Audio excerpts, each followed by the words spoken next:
Irmãos, o modelo da igreja primitiva é o modelo que eu sonho viver a minha vida. É o modelo que eu tenho escolhido viver,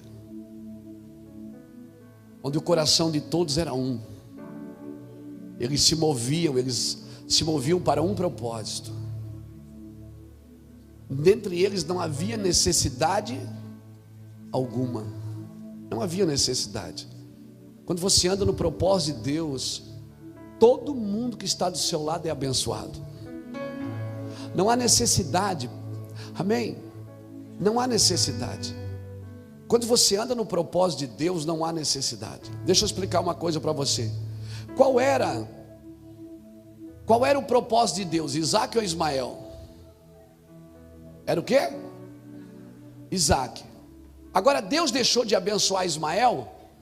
Não. Ismael era o propósito de Deus? Não, mas Deus também abençoou o que não era do propósito dele. Porque Deus é abençoador. Nós temos que separar as coisas permitidas e as coisas planejadas por Deus. Tem coisas que Deus não planejou, Ele permitiu. Tem coisas que Deus não queria que acontecesse. Mas pastor, se Ele sabe tudo, por que Ele não impediu que acontecesse?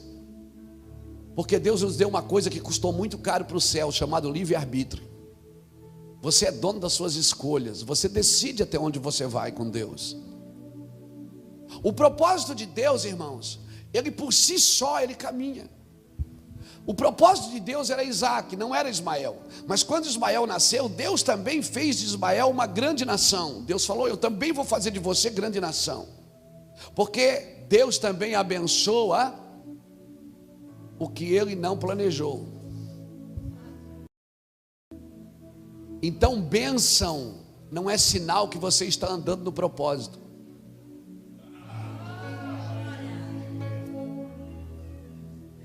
Mas Deus está me abençoando. Mas Deus abençoa todo mundo.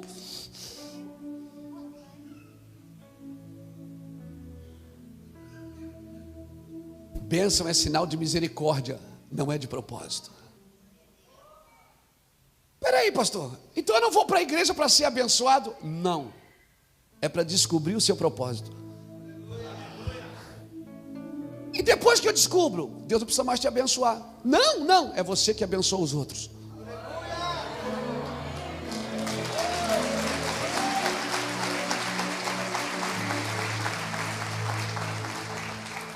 Aí Deus diz assim: meu filho, está vendo aquele cara lá? Dá 100zão para ele, ajuda ele, está passando uma luta em casa. Deus, mas senhor, ele não merece. Deus mandou você dar para quem merece, mandou dar para quem precisa. Dá a quem te pede, ele disse.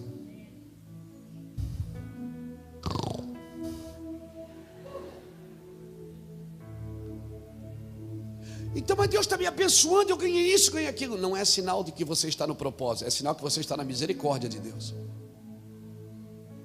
Quando você está no propósito, Deus usa você para abençoar o corpo. Quando a igreja anda no propósito, não havia necessidade alguma. Porque se há necessidade, significa que a igreja não está no propósito.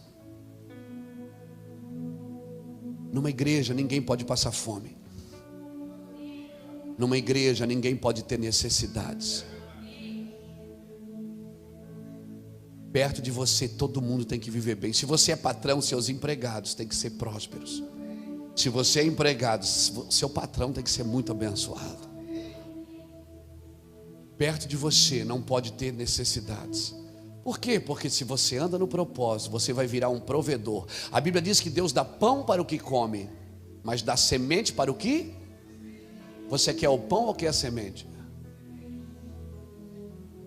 Porque o pão só come você. A semente come tudo que tiver ao seu redor.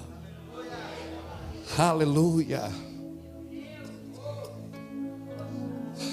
Como é bom viver nesse lugar, Jesus, de poder servir. Por isso que coisa melhor é dar do que receber.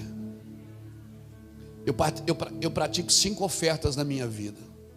Eu vou falar para você. Se você achar que é bom, você pode participar.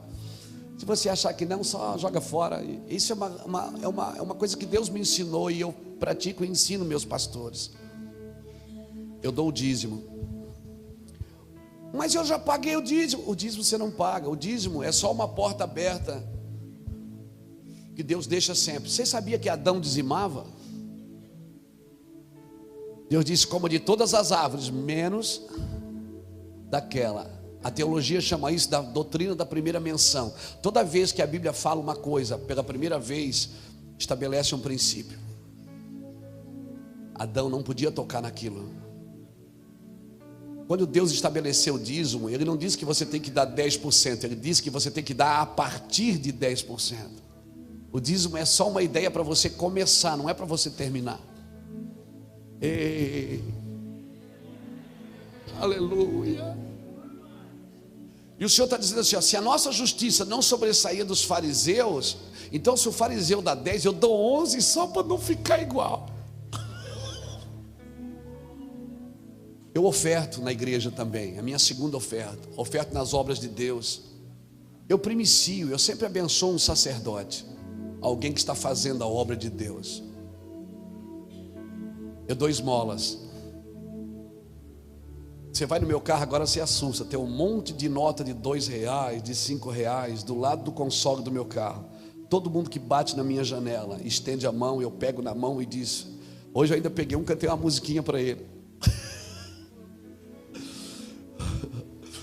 Eu segurei na mão dele com uma nota, peguei, quando eu já vejo vida, eu já abro o console, já pego uma nota. E quando ele abriu o vídeo, ele disse: ô pastor, ele já me conhece lá em Itajaí, todo mundo conhece. Ele disse: ô pastor, foi mal? Eu digo: não.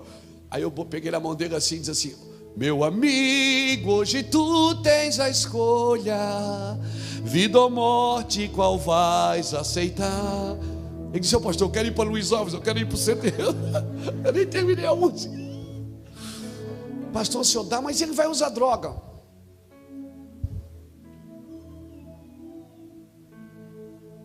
Eu estou dando sementes a quem me pede. E eu também faço ofertas missionárias. Eu sempre invisto dinheiro em nações. Porque quando você dá a nações, você está dando na sua própria herança. Pede-me e eu te darei as nações por herança. Eu faço isso diariamente. Todo santo dia eu estou dizendo isso para você. Eu faço isso. Deixa eu acho que eu já estou pregando, mas nós vamos entrar na palavra depois. Mas deixa eu fazer a oferta com você. Eu queria só te ensinar esse princípio. Na obra de Deus, quando você está na obra de Deus, no propósito de Deus, não há necessidade. Essa é uma das características que Deus está soprando avivamento naquele lugar. Quando você se preocupa com quem não tem o que comer, quando quem desempregou, mas o marido usa droga, não interessa.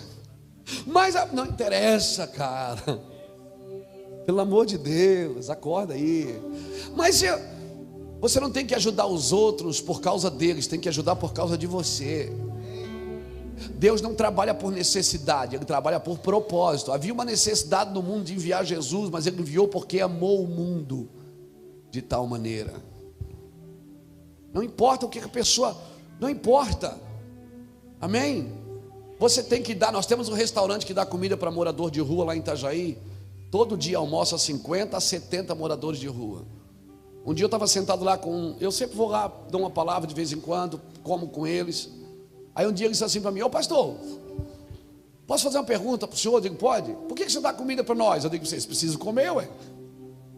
Tá, e se eu não quiser ir para a tua igreja? Eu digo: não, mas eu não dou comida para você ir para a igreja. Eu dou porque você tem que comer.